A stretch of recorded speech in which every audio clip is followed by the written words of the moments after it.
प्रतिभा सिंह के तेवर तो मुख्यमंत्री पद को लेकर कांग्रेस के अंदरूनी कलह की शुरुआती झलक भर थी। इस पद के 5 दावेदार बताए गए और इसके अलावा कुछ नाम बतौर डिप्टी सीएम भी उछले, जिनमें एक प्रतिभा सिंह के बेटे विक्रमादित्य सिंह का भी नाम चर्चा में आ गया।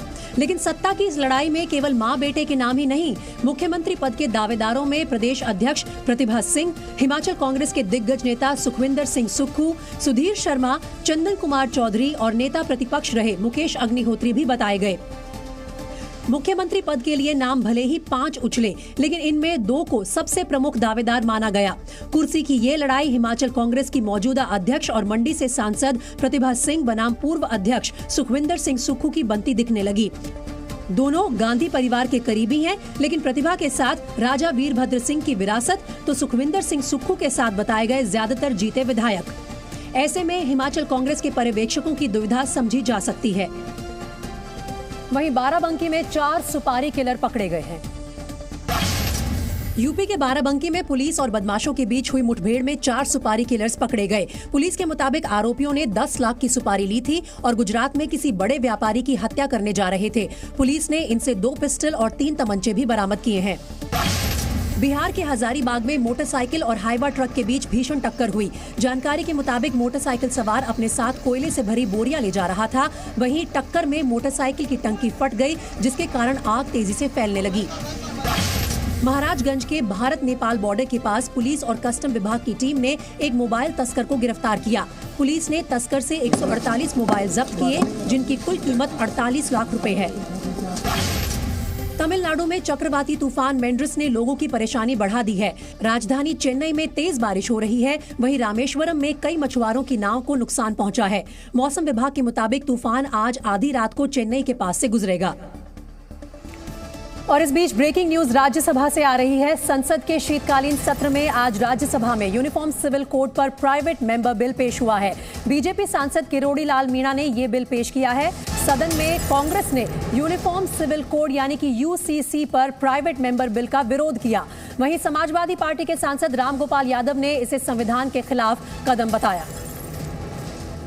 समान नागरिक संहिता बिल 2020 जो आज इंट्रोड्यूस किया गया और इसका प्रतिपक्ष ने विरोध भी किया। उन्होंने डिवीजन मांगा और ये बहुमत से आज इंट्रोड्यूस हो गया। अब इस पर आगे पूरी प्रक्रिया अपनाने के बाद में हाउस में डिबेट होगी। ये बिल है दरअसल में देश में समान नागरिक संहिता होनी चाहिए। असम के मुख्यमंत्री हिमंत बिस्वा शर्मा एक बार फिर चर्चा में है। इस बार हिमंता ने कहा है कि उनकी पार्टी 3-4 महिलाओं से शादी करने की व्यवस्था के खिलाफ है और इसे बदलना होगा। उन्होंने कहा कि हमें मुस्लिम महिलाओं को न्याय दिलाने के लिए भी काम करना चाहिए।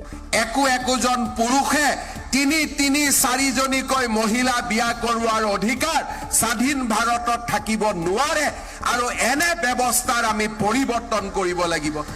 असम के मोरीगांव में आयोजित जनसभा में हिमंत बिस्वा शर्मा ने मुस्लिमों की शिक्षा पर भी जोर दिया। उन्होंने कहा कि हम सबका साथ सबका विकास चाहते हैं। अगर असम के हिंदू परिवारों से डॉक्टर बनते हैं तो मुस्लिम परिवारों से भी डॉक्टर होने चाहिए। वहीं कांग्रेस ने हिमंता पर पलटवार किया और कहा कि उन्हें बयानबाजी करने की बजाय ऐसे मामले रोकने के लिए कानून लाना चाहिए। गुजरात में प्रचंड बहुमत हासिल करने के बाद बीजेपी लगातार 7वीं बार सरकार बनाने जा रही है। शपथ ग्रहण समारोह से पहले मंत्रियों के नामों की चर्चा अब जोरों पर है। सूत्रों से मिल रही खबर के मुताबिक मुख्यमंत्री नहीं बदला जाएगा, यानी भूपेंद्र पटेल दूसरी बार सीएम पद की शपथ लेंगे। हालांकि खबरें आ रही हैं कि कुछ नए चेहरों को मंत्रिमंडल में इस बार शामिल किया जा सकता है और कुछ पुराने चेहरों की मंत्रिमंडल से छुट्टी भी तय मानी जा रही है। सूत्रों का कहना है कि नए मंत्रिमंडल में युवा और महिलाओं को तरजीह दी जाएगी। वहीं डिप्टी सीएम पर सस्पेंस बना हुआ है और कहा जा रहा है कि इस बार किसी को डिप्टी सीएम नहीं बनाया जाएगा। रिकॉर्ड जीत के बाद भव्य शपथ ग्रहण समारोह की तैयारियां जोरों पर हैं। शपथ ग्रहण समारोह में योगी आदित्यनाथ, शिवराज सिंह चौहान और पुष्कर धामी समेत सभी बीजेपी शासित राज्यों के मुख्यमंत्रियों को बुलाया गया है। मध्य प्रदेश में बैतूल में बोरवेल में गिरे 8 साल के मासूम तन्मय को बचाने के लिए 3 दिनों से रेस्क्यू ऑपरेशन जारी है। 39 फीट गहराई में फंसे बच्चे को निकालने के लिए एनडीआरएफ और एसडीआरएफ की टीम ने भी मोर्चा संभाला। और बड़ी बड़ी मशीनों के जरिए बोरवेल के समानांतर 44 फीट का गड्ढा खोदा गया। इसके बाद बोरवेल तक पहुंचने के लिए सुरंग बनाने का काम शुरू हुआ।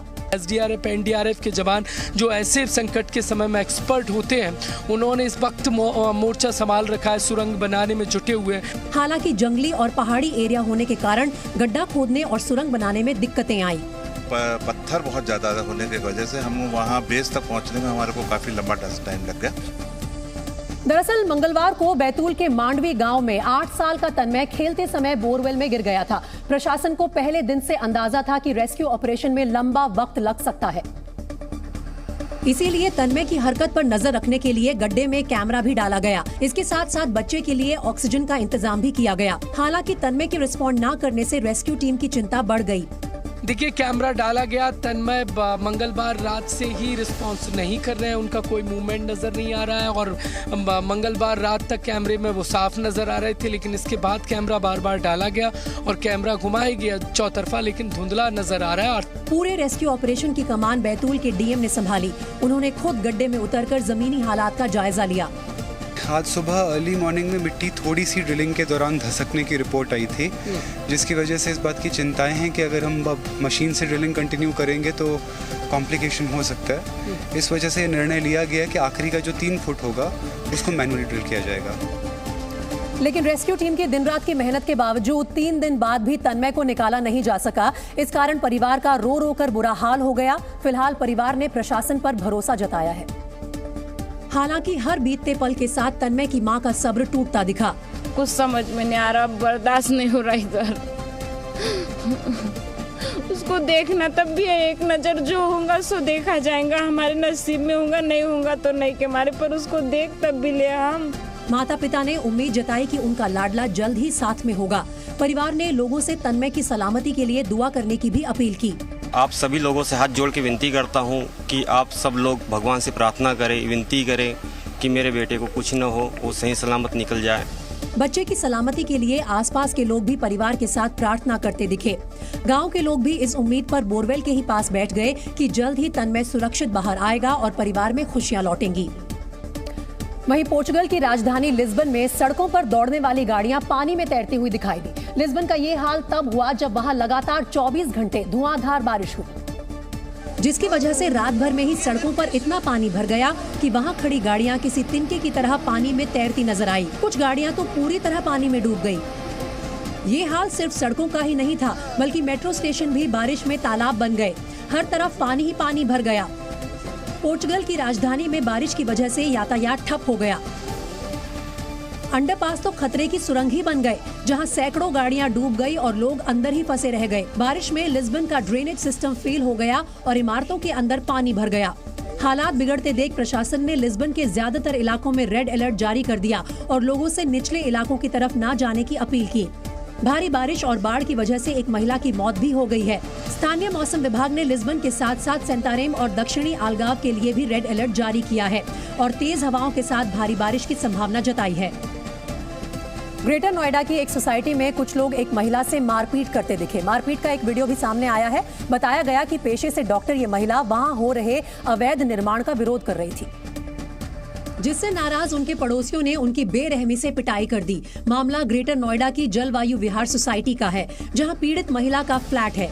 विवाद तब खड़ा हुआ जब फ्लैट के ऊपर रहने वाला परिवार अवैध निर्माण करवाने लगा और महिला डॉक्टर ने इसका विरोध किया। आरोप है कि अवैध निर्माण करवा रहे अरुण कुमार और उनके रिश्तेदारों ने महिला डॉक्टर पर धावा बोल दिया।